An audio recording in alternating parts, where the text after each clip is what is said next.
On the verdant slopes of Mount Manalus in Arcadia, there stands an olive grove about the ruins of a villa. Close by is a tomb, once beautiful, with the sublimest sculptures, but now fallen into as great decay as the house. At one end of that tomb, its curious roots displacing the time-stained blocks of pentalic marble, grows an unnaturally large olive tree of oddly repellent shape, so like to some grotesque man or death-distorted body of a man, that the country folk fear to pass it at night when the moon shines faintly through the crooked boughs. Mount Menelus is a chosen haunt of dreaded Pan, whose queer companions are many, and simple swains believe that the tree must have some hideous kinship to these weird Panissi. But an old beekeeper who lives in the neighboring cottage told me a different story. Many years ago, when the hillside villa was new and resplendent, there dwelt within it two sculptors, Callus and Musides. From Lydia to Neapolis, the beauty of their work was praised, and none dared say that one excelled the other in skill. The Hermes of Callus stood in the marble shrines of Corinth, and the palace of Musides surmounted a pillar in Athens, near the Parthenon. All men paid homage to Callus and Musides, and marveled that no shadow of artistic jealousy cooled the warmth of their brotherly friendship. But though Callus and Musides dwelt in unbroken harmony, their natures were not alike. Whilst Musides revelled by night amidst the urban gaieties of Tegea, Callus would remain alone at home, stealing away from the sight of his slaves into the cool recesses of the olive grove. There he would meditate upon the visions that filled his mind, and there devise the forms of beauty which later became immortal in breathing marble. Idle folk indeed said that Callus conversed with the spirits of the grove, and that his statues were but images of the fauns and dryads he met there, for he patterned his work after no living model. So famous were Callus and Musides that none wondered when the tyrant of Syracuse sent to them deputies to speak of the costly statue of Tyche which he had planned for his city. Of great size and cunning workmanship must the statue be, for it was to form the wonder of nations and the goal of travelers. Exalted beyond thought would be he whose work should gain acceptance. For this honor, Callus and Musides were invited to compete. Their brotherly love was well known, and the crafty tyrant surmised that each, instead of concealing his work from the other, would offer aid and advice. This charity producing two images of unheard-of beauty, the lovelier of which would eclipse even the dreams of poets. With joy, the sculptors hailed the tyrant's offer, so that in the days that followed, their slaves heard the ceaseless blows of chisels. Not from each other did Callus and Musides conceal their work, but the sight was for them alone.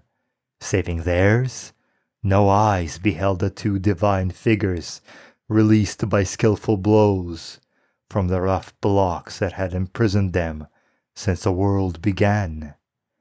At night, as of yore, Musides sought the banquet halls of Tegea, whilst Callus wandered alone in the olive grove.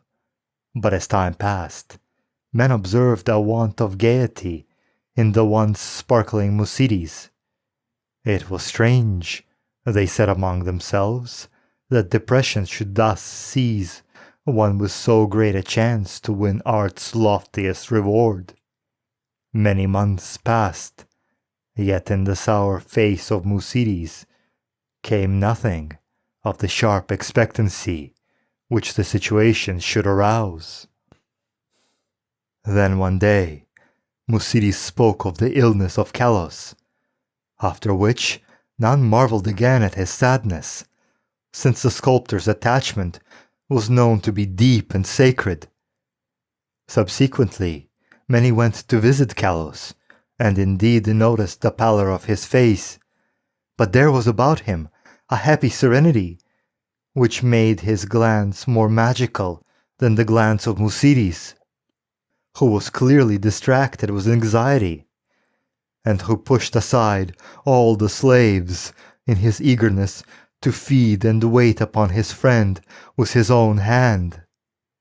Hidden behind heavy curtains stood the two unfinished figures of Tyche, little touched of late by the sick man and his faithful attendant.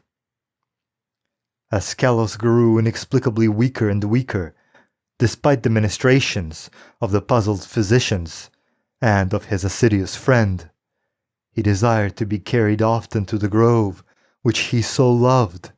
There he would ask to be left alone, as if wishing to speak with unseen things. Musides ever granted his requests, though his eyes peeled with visible tears at the thought that Callos should care more for the fauns and dryads than for him. At last, the end drew near, and Callos discoursed of things beyond this life.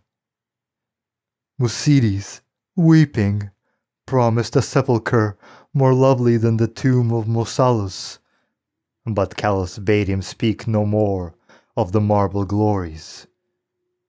Only one wish now haunted the mind of the dying man, that twigs from certain olive trees in the grove be buried by his resting place close to his head. And one night, sitting alone in the darkness of the olive grove, Callos died. Beautiful beyond words was the marble sepulchre which stricken Musides carved for his beloved friend. None but Callos himself could have fashioned such bas-reliefs, wherein were displayed all the splendors of Elysium. Nor did Musides fail to bury close to Callos's head the olive twigs from the grove.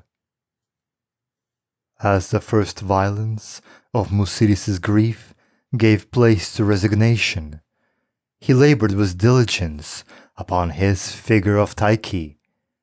All honor was now his, since the tyrant of Syracuse would have the work of none save him or Callos. His task proved a vent for his emotion, and he toiled more steadily each day, shunning the gaieties he once had relished. Meanwhile, his evenings were spent beside the tomb of his friend, where a young olive tree had sprung up near the sleeper's head. So swift was the growth of this tree, and so strange was its form, that all who beheld it exclaimed in surprise, and Musides seemed at once fascinated and repelled. 3 years after the death of Callos, Musides dispatched a messenger to the tyrant, and it was whispered in the agora at Tegea that the mighty statue was finished. By this time, the tree by the tomb had attained amazing proportions, exceeding all other trees of its kind, and sending out a singularly heavy branch above the apartment in which Musides labored.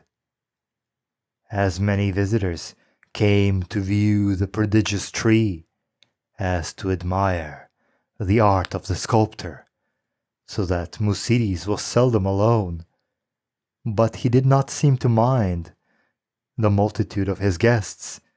Indeed, he seemed to dread being alone now that his absorbing work was done. The bleak mountain wind sighing through the olive grove and the tomb tree had an uncanny way of forming vaguely articulate sounds. The sky was dark on the evening that the tyrant's emissaries came to Tegea.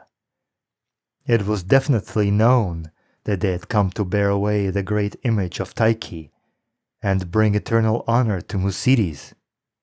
So their reception by the proxenoi was of great warmth. As the night wore on, a violent storm of wind broke over the crest of Manilus, and the men from far Syracuse were glad that they rested snugly in the town.